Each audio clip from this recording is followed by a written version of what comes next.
Ciao a tutti e benvenuti in una nuova puntata di City Tellers. Ciao amici, buongiorno.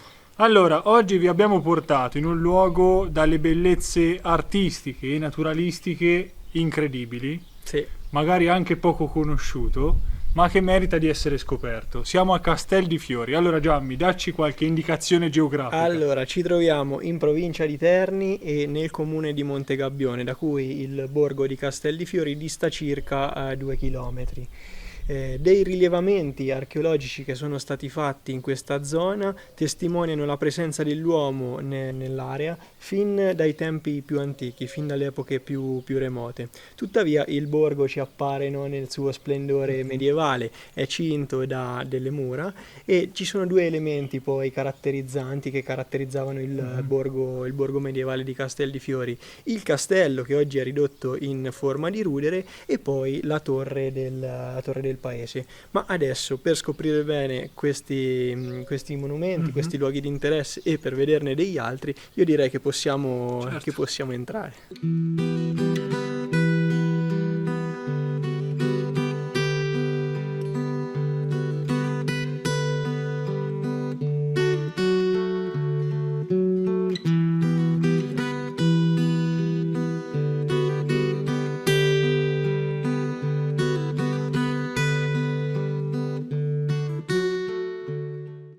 E dopo aver visto una bellissima carrellata dei scorci del borgo di Castellifiori, andiamo adesso a vedere alcuni dei suoi monumenti più importanti. Sì. Io inizierei dalla statua dell'Arcangelo Michele che si trova nella piazzetta principale.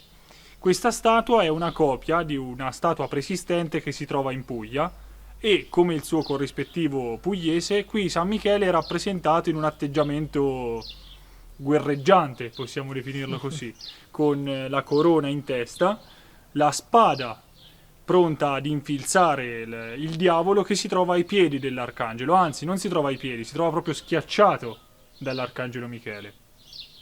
Sul piedistallo alla base della statua invece ci sono delle iscrizioni in latino che altro non sono che la formula della preghiera breve istituita da Papa Leone XIII a cavallo tra 800 e 900 e che fa parte del prologo all'esorcismo contro Satana e gli angeli ribelli contenuto nel Rituale Romanum del 1903.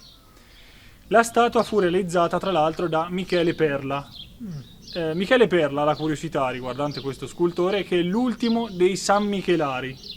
Nel regno di Napoli, dalla seconda metà del 400 in poi, i San Michelari sono quegli artisti, i soli artisti, autorizzati a scolpire e rappresentare l'effigie di San Michele. Ah, non lo sapevo. Quindi erano solo loro che potevano farlo e Michele Perla fu l'ultimo di questi. Bellissimo. Io adesso invece vi parlo di altri due luoghi di interesse. Uno l'abbiamo già citato in precedenza, che è la torre del paese di Castel di Fiori, che risale al 1200 circa. Era una torre di avvistamento. Qui ci troviamo infatti in una zona di confine del territorio dell'Orvietano, pertanto la guarnigione che era a distanza a Castel di Fiori da qua poteva osservare il territorio circostante. Probabilmente questa torre era più alta, no, di come ci appare oggi.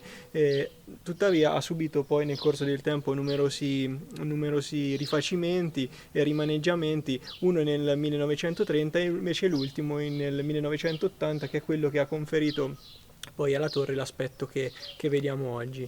Infine parliamo molto brevemente di quella che è la chiesa del paese, che si trova anche questa, amici, come la statua di San Michele, nella piazzetta del paese, proprio di fronte alla statua. Questa piccola chiesetta è realizzata in pietra e viene costruita tra XVII e XVIII secolo su quelle che erano le rovine di un'antica chiesa preesistente. La piccola chiesetta si configura con un'unica navata, con delle capriate lignee. Una cosa che vorrei sottolineare è la presenza sulla parete di fondo di un piccolo dipinto murale con soggetto mariano. Allora, visto che abbiamo conosciuto un po' il borgo di Castellifiori, io vorrei portarvi in un luogo sicuramente molto molto affascinante da un punto di vista naturalistico. Allora Quindi andiamo. Che andiamo facciamo? e restate con noi.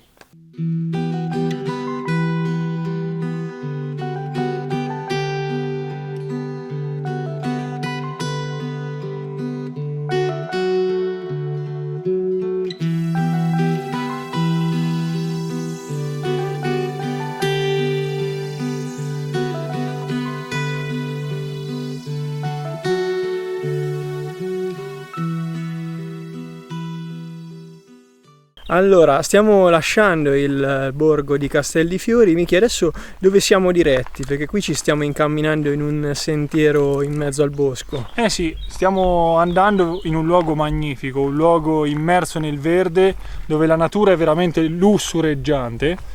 Andiamo verso le piscine naturali di Castel di Fiori, che sono un po' al confine tra Castel di Fiori e Cerqueto, un luogo veramente magnifico, e praticamente in corrispondenza quasi della confluenza del piccolo torrente che nasce a Castel di Fiori verso il torrente Sorre, quindi un luogo da scoprire. Benissimo, noi come sempre consigliamo un abbigliamento comodo per, Assolutamente per sì, fare siamo in un bosco, quindi questo tipo trekking. di escursione, quindi scarpe da trekking, abbigliamento tecnico come il nostro, siamo tecnicissimi. Super tecnici.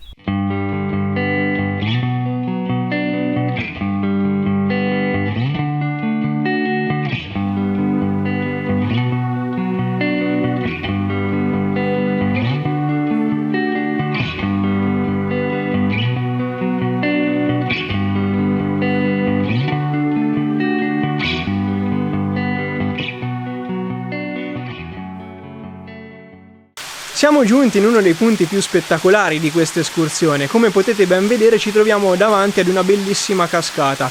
In questa zona l'acqua è l'elemento che fa da padrone e si manifesta sotto forma di cascate più o meno grandi, di piccole pozze e di vasche dall'acqua cristallina in cui è possibile fare il bagno nei mesi estivi. Allora ti interrompo subito perché a me mi è venuta un'ideona. Perché non facciamo il bagno? Mica è una bellissima idea, il problema è che non ci abbiamo il costume, quindi Dobbiamo tornarci in versione balneare. Io così voglio fare il proveremo bagno. anche noi il fresco di questo luogo bellissimo. Un'altra piccola curiosità è il fatto che la potenza dell'acqua qua era in grado di alimentare un piccolo mulino che si trova poco più avanti rispetto alla posizione in cui siamo in questo momento, e questo mulino oggi si presenta sotto forma di rudere ed è completamente ricoperto dalla vegetazione. Proseguendo l'escursione poco più avanti rispetto al mulino invece si aprono delle altre pozze, dei borgoni, ed è una zona nota anche come Salto delle Pecore. Questo è molto curioso perché qui venivano portate delle pecore per essere tosate. Allora, questa natura che mi sorprende, è veramente uno scenario bellissimo, ricorda un po' la mia amata Polinesia come natura lussureggiante, e proprio da questa presenza massiccia di acqua fa sì che ci sia una biodiversità enorme. Come vedete ci sono piante praticamente ovunque, un mare di verde, ma soprattutto ci sono molti animali, molti anfibi come i rospi, le rane rosse e la salamandrina di Savi. Questo piccolo animaletto è molto prezioso perché è un bioindicatore, cioè la sua presenza in determinati luoghi sta a significare la purezza, la pulizia di quei luoghi, la salubrità del luogo. Poi abbiamo anche dei bei mammiferoni come i cinghiali, Immancabili. i daini, ma anche i mustelidi, in particolare il tasso e la faina.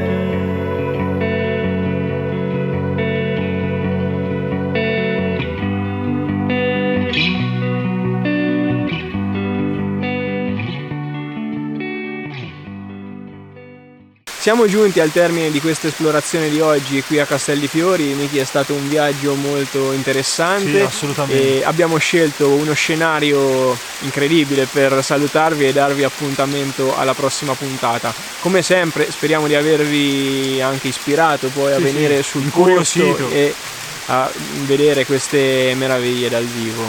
Che dire allora?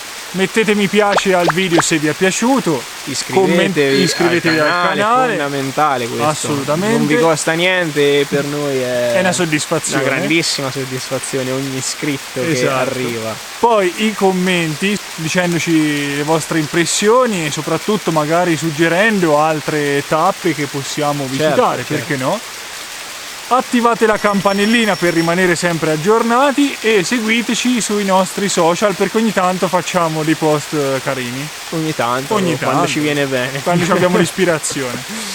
Quindi, Va bene ragazzi, che dire? un grandissimo saluto e appuntamento alla prossima puntata di City Tellers. Ciao.